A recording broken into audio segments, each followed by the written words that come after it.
You want to know what takes real courage?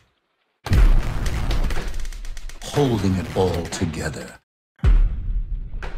I broke it up. I've only seen the first 7 episodes, which may raise the ire of people who watched it all in one shot. We got through 5, which was a late day binge, and it was 2 in the morning when we finished. Well, my longest binge-watching streak was probably House of Cards Season 2.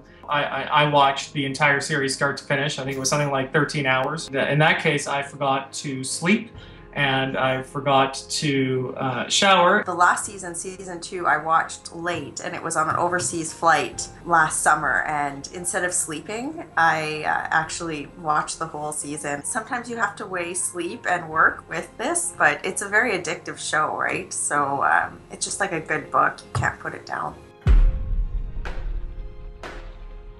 For many of us, I think we want to see what other people interpret our jobs to be. You know, you watch shows like The West Wing and House of Cards, and there are certainly elements of truth in them, but they are not, I think, an accurate reflection of what day-to-day politics is. Certainly, you know, we've never had a conversation about having someone killed or having someone locked up or whatever the case is, much as we may want on some days. You know, House of Cards is about pure, raw political ambition.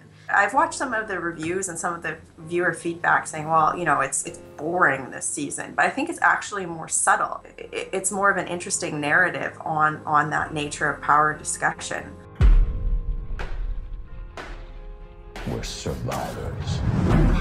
Well, the best character in the show to me is Frank Underwood. They make him the villain, but they manage to keep him someone you're cheering for, despite the fact that he is very clearly a bad guy. I like Claire's character because I think she's trying to figure out what her life means in the shadow of a very overbearing spouse. The power balance between the two of them and her exploring what that means in terms of both her career and her relationship with her husband is a very interesting dynamic. You know, I'm sure other people might say Prime Minister Harper, but only because he's Prime Minister and Frank Underwood is President. For the record, I do not believe Prime Minister Harper, who I'm a big fan of, would in any way do the kind of things that Frank Underwood would do.